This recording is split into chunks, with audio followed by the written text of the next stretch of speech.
I've been promising this video for months, and honestly, I've been dreading making it. But for whatever reason, lamps have become a battleground in the nail industry recently. Everyone seems to have an opinion, but at the end of the day, there is only one scientific reality. Let's get into it.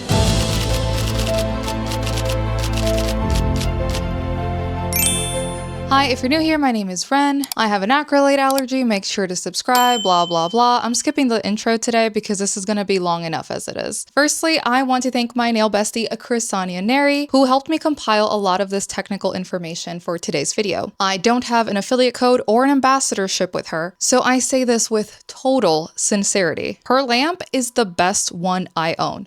Hands down. Not only because it was scientifically tested alongside her products, but because it's exceptionally well made, manufactured in Taiwan where the highest quality lamps come from. Prior to getting her lamp, I was using the Portato lamp for all of my random cheap gel testing, but now Krisania's lamp is my go-to for any gel I own that does not have a matching lamp. I personally know how much testing went into this and how much Chris genuinely cares about consumer safety and putting out top quality products. Now, where lamps fit into polymer chemistry is highly complex. Liz Morris, the owner of Attain and the Nail Hub, has an incredible video detailing how these lamps work if you want the deep dive. But for the purposes of this video, I'm going to attempt to simplify why compatibility matters based directly on the science. Honestly, at first, I personally thought people who were pushing matching systems were being a little too militant. But that was before I fully understood the science myself and before having read Doug's book. For anyone who wants to have dissenting opinions on this, I strongly encourage you to read Doug's book or at the very least watch Liz's video. I think when it finally clicked for me was when I realized all the different variables that need to line up just right in order for a proper cure to occur, as well as just seeing how many different combinations and quantities of photoinitiators are in the industry. And that's when it really clicked, like just how different all of these formulas are, even if the basic chemistry is similar. So today, I'm here to make it click for you. Interestingly, whenever someone mentions that beetles allegedly caused an allergy, the immediate response from the community is, well, you probably used the wrong lamp. So it would appear that the industry does collectively agree that lamps are a critical factor in preventing allergies, but only when it comes to defending a cheap brand. The second that same science becomes inconvenient because it proves you shouldn't mix and match, suddenly people have a problem with it. Way too many people believe that wattage is the holy grail of lamp compatibility. There is even an educator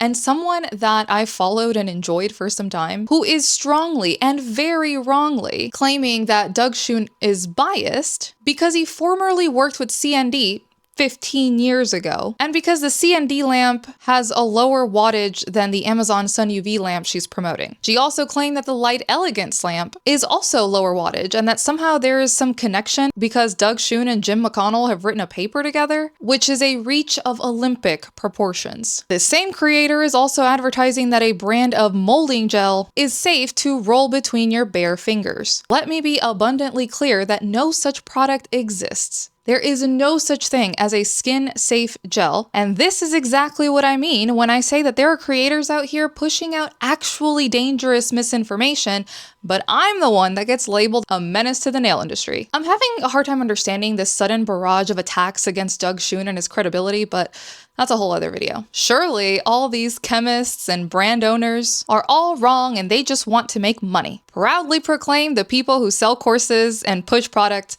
for money. As it turns out, wattage is not even part of the equation. Wattage only measures how much power the lamp consumes and not how much usable ultraviolet energy it's emitting. Companies use high wattage numbers purely as a marketing tactic because people assume that a higher wattage number means a better cure. But in reality, it's some of the worst lamps on the market that claim these insanely high numbers. What actually matters is how the lamp's internal technology converts that wattage power into usable energy. This is known as irradiance and measured in milliwatts per square centimeter. This is determined by the quality of the LED diodes, thermal regulation, and the lamp's internal circuitry. This is exactly why Attain's 9-watt mini lamp can verifiably cure more efficiently than a 48-watt generic lamp. Then we have wavelength.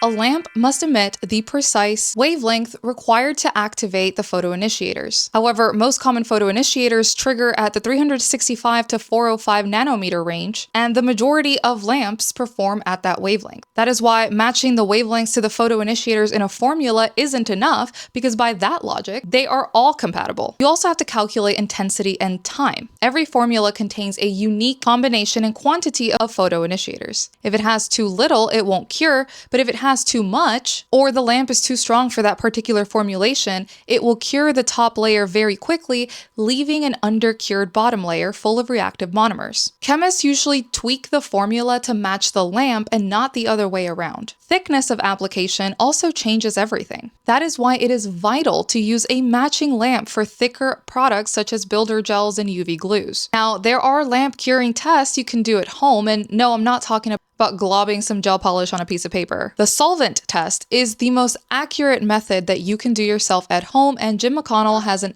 excellent video on how to do that. However, nothing compares to the laboratory accuracy of differential photocalorimetry, and that testing should be for brands to conduct instead of passing the responsibility and the potential consequences onto the consumers. Look, I'm a realist. I know that most people mix systems. I do it myself when testing cheap products for content. I obviously don't own every lamp on the market, but that is a calculated risk that I choose to take knowingly, sparingly, and for product tests. It is completely different for a consumer using these products regularly or a tech working with them every day. Just because unsafe practices have been normalized out of convenience does not change the science on them. No creator can give you a safe percentage or an estimate of how many times you can get away with mixing systems before it becomes a problem. That is a false sense of security, because at the end of the day, our eyes are entirely incapable of determining most product incompatibilities because they are happening at a molecular level, and gels appear and act fully cured at 40 to 50%. Now, if you are going to be working in an unmatched system,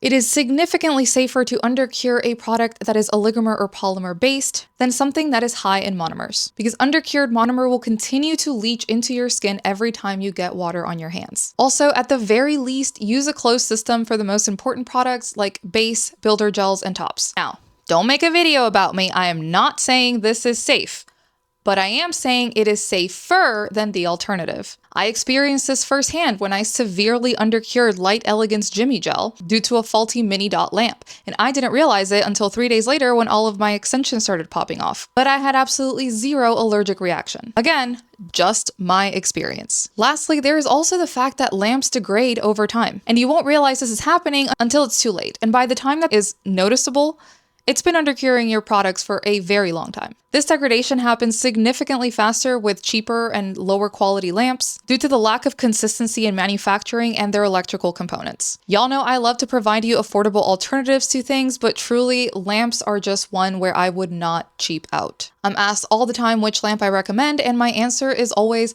one that matches your gels. However, I understand that is not a satisfactory answer to most of you. So at the very least, just don't be fooled by wattage claims. And if they are not testing their lamp with their gels, are they at the very least providing legitimate test results of irradiance, wavelength, and output? To sum it up, can one high-quality lamp cure multiple gels? Absolutely. After all, there are only so many ways to build a lamp and so many places to manufacture them. But without the testing, you don't know which brands are matching which lamps, and you're playing Russian roulette with your immune system. I have been privy to test results where a single premium lamp cured 3 professional brands perfectly, but significantly undercured 2 of them. Next, I want to briefly address the new PLA Costco kit that was launched with a mini lamp. The second I got back from vacation and heard about it, I reached out directly to the owner of PLA. Anyone who knows Michelle knows how much she genuinely cares about her products and her customers. The lamp was initially tested for performance and has now been sent out for differential calorimetry testing. And before anyone claims that this testing was a reaction to a video by a large creator, Michelle and I had this exact conversation 5 days before that video was posted. While some mini lamps from brands like Attain or Light Elegance can safely cure specific formulas, I personally will always recommend a full-size lamp with a reflective bottom. However, given the incredibly low price of that Costco kit, I just consider that mini lamp a bonus, kind of like what I tell y'all to do with the 10 Coco lamp that comes in the kit. I know that if any any adjustments need to be made after the testing, Michelle will fix it. That is why I collaborate with PLA, because they always value my honest feedback, knowing that it comes from a place of care and wanting the brand to succeed. There is a narrative being implied that anyone who didn't raise questions with this launch must just be out to line their own pockets. But I want to make it abundantly clear that I have never taken a penny from PLA to make a video. And in fact, here is exactly how much I have made in commission with PLA. Yep, a whopping $31. Because if there is one thing I cannot be accused of, is a lack of transparency. Lastly, let's address the elephant in the room and talk about the AI lamp. I had a collaboration with them lined up back in November, but ultimately I walked away from it for a multitude of reasons that have now been proven correct. The lamp is visually stunning and feels very well made, but the claims that AI somehow improves curing efficiency or safety are completely bogus. The built-in camera is a neat little novelty, but it serves no safety purpose unless you just want to spy on what your clients are doing in the lamp. It also claims to be healthier for your skin by tracking your fingers and illuminating the LEDs only where your fingers are located. While that sounds really cool on paper, you are effectively reducing the lamp's curing power from a full array down to maybe 5 or 6 active bulbs. At that price point, omitting a reflective bottom tray while simultaneously reducing the active UV emitters is a major oversight, in my opinion. I love cutting-edge technology, which is why I initially accepted the collab, but I quickly regretted it once I analyzed the practical functionality, the battery flaws, and the safety shortcomings. The company has reached out again to collaborate on their new e-file, and I have accepted, because an e-file doesn't carry these specific safety risks. And I can definitely see the value in using AI to automatically reduce pressure in an e-file. So I hope they take my feedback for what it is, valid criticism, and if they choose not to work with me after seeing this, oh well, my trusty Coupa Mani Pro isn't going anywhere. Alright, besties, that is all for this one.